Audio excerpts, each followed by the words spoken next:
আসসালামু আলাইকুম। ঘুরতে ঘুরতে হোক আর হাঁটতে হাঁটতে হোক চলে আসলাম বরিশাল বিভাগীয় জাদুঘর। এটা হলো বরিশালের জাদুঘর। ঢাকা মিউজিয়ামে যাওয়া হয়েছে।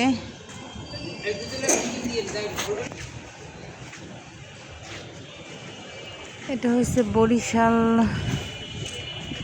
জাদুঘর। এটা এই যে এখানে আছে প্রাচীন পুরাকীর্তি ঐতিহ্য বরিশাল বিভাগে যা যা দেখার মতো প্লেসগুলার সাইনবোর্ড দেওয়া আছে। ইনশাল্লাহ এক এক করে সময় মতো সব জায়গা যাওয়ার চিন্তা করব। আর আজকের এই পর্যায়ে আসলাম বরিশালের জাদুঘরে। দেখুন কারুকার্যটা অনেক সুন্দর কারুকার্য। আসব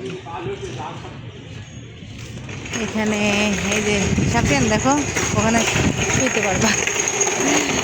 এখানে শিশু কর্নার 1 হতে 8 বছর দোলনা ঝুলায় দেওয়া আছে।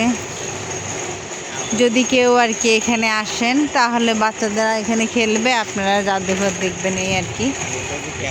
আর এই যে এখান থেকে ঢোকার পথ আমরা ঢুকছি বরিশাল জাদুঘরে। দেখুন সিন্দুকগুলা দেখুন।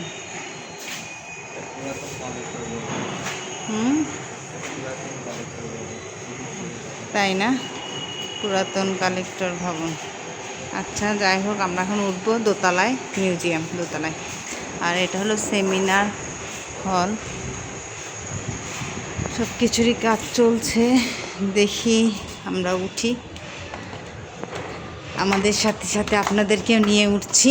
দেখুন এই যে আসলে পুরাকীর্তি যেগুলা বলে প্রাচীন ঐতিহ্য, এগুলো আমাকে বেশ টানে। যে কারণে সেদিন যখন চকবাজারে আসলাম এবং যখন জাদুঘরটা চোখে পড়লো তখন চিন্তা করলাম যে না, এটা তো ছাড়া যাবে না, এখানে আসাই লাগবে আমার। তাই আসলাম। এই যে বোঝাই যাচ্ছে এখানে তেমন কেউ আসে না, আমার মতো গোত্র ছাড়া, পাগল মানুষ ছাড়া। যাই হোক, এই যে আসলাম। এই যে দেখুন আমরা এখানে ঢুকবো। জানি না, বলতে পারতেছি না কোন দিক দিয়ে ঢুকে। এই যে ঢুকছি, এর ভিতরে জানি না আদৌ পারমিশন আছে কি না ভিডিও করার, তারপরেও দেখব। এই যে এখান থেকে সিঁড়ি, এখানে একটা সিঁড়ি আছে ফাটল। আর এই যে যাক, অবশেষে পেয়ে গেলাম, কিন্তু ছবি তোলা ও ভিডিও করা নিষেধ, তাই ভিডিও করতে পারবো না। এই যে জননায়ক শেরে বাংলা একে ফজলুল হক, শেরে বাংলার দেশে আসছে, শেরে বাংলার ছবি না থাকলে কি হয়। এই যে শেরে বাংলা একে ফজলুল হক। আর এখান থেকে আপনাদেরকে দেখিয়ে দিচ্ছি, দেখুন কত সুন্দর বরিশালের ভিউ। এটা হলো কোর্ট, বরিশাল কোর্ট। এটা এই যে এটা কোর্ট। আর এদিকটা দেখছেন, এদিকটা হলো চকবাজার, ওই যে নগর ভবন, বরিশাল নগর ভবন। আর জেলা পরিষদ হল এই বরাবর সামনে। পুকুরটা দেখুন অনেক সুন্দর। বরিশালে আসলে অনেক পুকুর আছে যেগুলো অনেক সুন্দর, বাট এখানে ময়লা ফেলে পুকুরগুলোর অবস্থা অনেক খারাপ। যদি প্রশাসন সেভাবে উদ্যোগ নেয়, আর সবচেয়ে বড় কথা হলো আমাদের সচেতন হতে হবে। যদি আমরা সচেতন হই তাহলে পুকুরগুলো অনেক সুন্দর, অনেক সৌন্দর্য ফিরে আনা সম্ভব।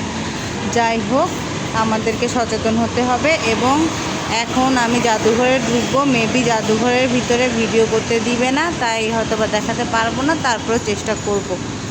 এই যে সাফিয়ানকে নিয়ে আসছি। আসো সাফিয়ান, আমরা আগে জাদুঘরটা দেখে নিই, তারপরে এখানে এসে কটা ছবি নিব। এখন আমি যাচ্ছি জাদুঘরের ভিতরে, তারপরেও দেখি পারমিশন নিতে পারি নাকি।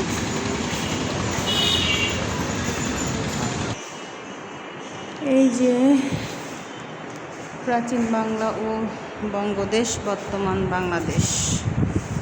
দেখুন, এই জায়গাটার ভিডিও করার পারমিশন দিল, তাই করতে পারছি, না হলে করতে পারতাম না। এখানে আছে ম্যাপ, এটা বরিশালের ম্যাপ না, যে বরিশাল বিভাগের ম্যাপ এটা। কুয়াকাটা, বরগুনা, পটুয়াখালী, ঝালকাঠি, এই যে আমরা এখন এই জায়গাতে আছি বরিশাল ম্যাপ। আর হ্যাঁ,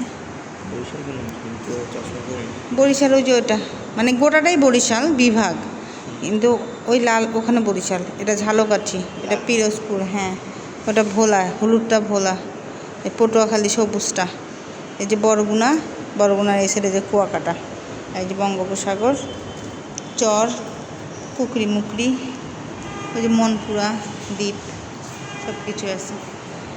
আর বরিশাল বিভাগের নাম ছিল আগে চন্দ্রদ্বীপ, এই যে এখানে সেটাই দেওয়া আছে যে প্রাচীন চন্দ্রদ্বীপ, বর্তমান বরিশাল বিভাগ। এই যে এখন ভিডিওটা আপাতত এখানে শেষ করতেছি, কারণ আমরা ভিতরে ঢুকবো। আল্লাহ হাফেজ।